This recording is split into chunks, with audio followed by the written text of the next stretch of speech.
Hi, and welcome to Generous Theology. Today, Chuck and Brock are reflecting on how common grace manifests in the exceptionalism of non-believers. They discuss examples from literature with authors Frank Herbert and Isaac Asimov. Thank you.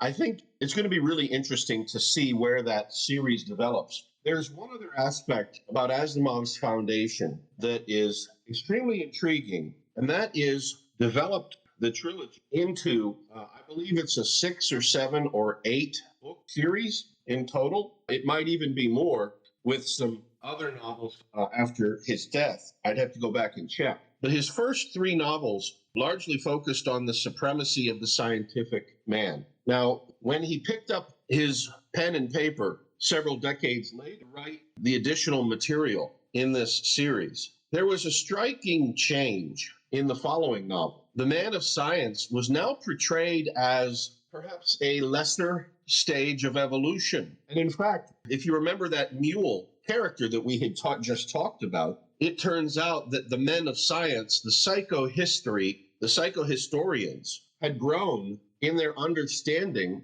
of the mathematics of people and behavioralism. They had grown to the point where they actually had the same kind of mental powers that the mule had. Now, the interesting thing, of course, is that when the mule overrode another, Asimov portrayed that in perhaps the most negative pejorative. And that was clearly horrible. But when the men of science develop their mentalic power, and they, unlike the mule, are led by their code of ethics, all of a sudden it's not such a bad thing anymore for this greater mind, this higher order of being that has scientific insight and behavioral insight into the human condition to then govern and make determinative choices for the benefit of humankind. How interesting that is. It's very much portrayed in this sort of evolutionary stage as an evolutionary step. And there are also hints of, let's just say, Nietzsche's Übermensch, one that generates meaning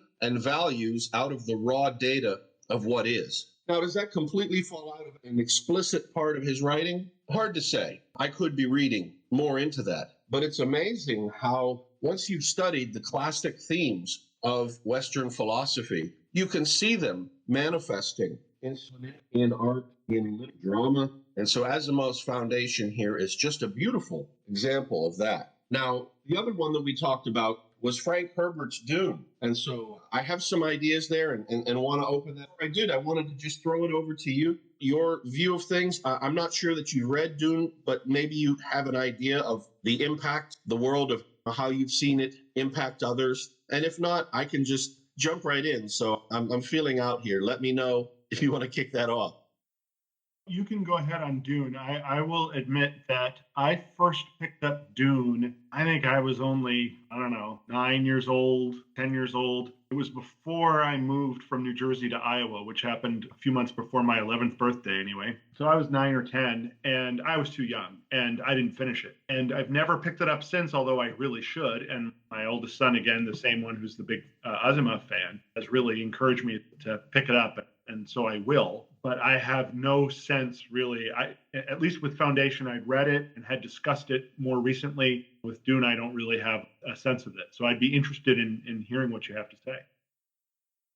Thank you. There's a lot of things to be said here. And I think the first thing that I would like is Herbert's series is a seminal reading for me because I think everybody has maybe read novels, shorts that involve dream sequence, internal monologues, where not only are you present inside the literary world that the authors created, but you're also present inside that character. So Herbert is a master of not only creating a world that you, the reader, can inhabit, but then Herbert, in an excellent fashion, even puts you into the mind of the characters in that world. And so you hear inner monologue, you hear their inner voice. You hear them thinking. You hear them thinking about thinking. You hear them talking to themselves, trying to make decisions that are almost always, in the end of things, survival decisions. So this is a very Winian novel. The thoughts of the people involved are very Byzantine and complex.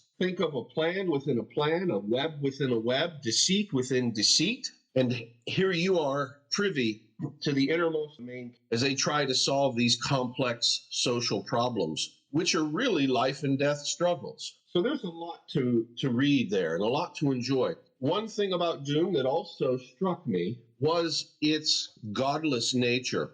What do I mean by that? In one sense, it's not a godless world. It's not a godless universe that Frank Herbert has created, for he describes these very interesting and intricate religious systems that are within this world. So most famously, we have the Bene Gesserit religious order. And so you might think religion is represented and has a place in this world. Okay, maybe. But interestingly enough, when you look through and see how these religious orders interact with each other, how these religious orders play in the power politics of that universe, you very quickly come to realize that Herbert has characterized them as just being a partisan fashion. And so if you've heard non-believers say things about religion, oh, it's just a crutch, it's an opiate for the masses, it's just something that helps them get through the day, religion is just something that the clergy use to advance their political and social power, to capture more influence, to capture more economic wealth, to become dominant over others. And so in that sense, the Dune universe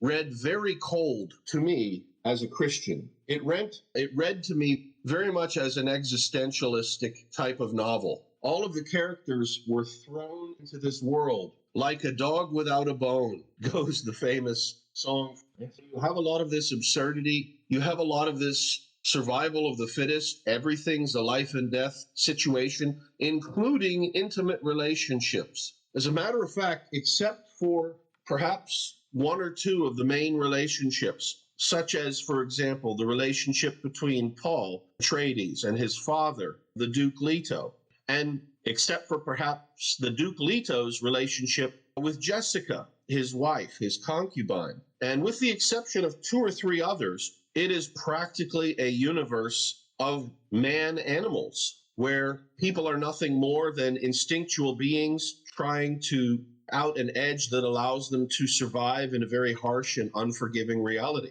And while not a fan of that kind of reality or universe, I'm ever so happy and grateful to the Lord God that we live in a personally directed universe, governed and administrated by God himself. I'm impressed with Herbert's genius, describing what I think is perhaps one of the most insightful and deeply portrayed atheistic realities. So that to me was a big deal. And have you seen that, Chuck, in other areas, in other venues, or talking with other folks, this idea of maybe not other realities, but maybe our reality as being very much like that?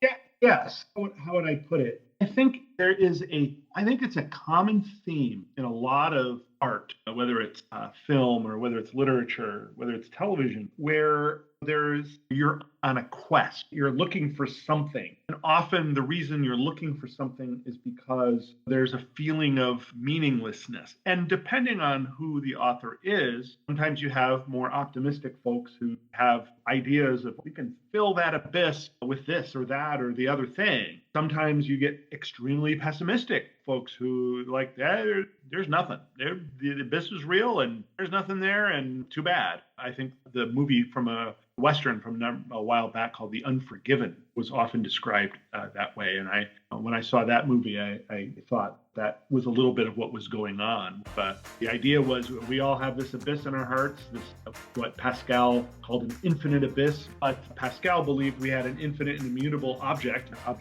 God, the creator, that could fill it. I think the writers of Unforgiven thought, no, that's it. All there is an abyss. I think we see in a lot of art, somewhere in between, but we see that quest for something to fill that abyss and different views of what that abyss is. And I think that's a little bit of maybe what you're describing in Dune as well, that it reads rather dark because he doesn't necessarily provide or think that there is, in the end, a real answer to that abyss, perhaps.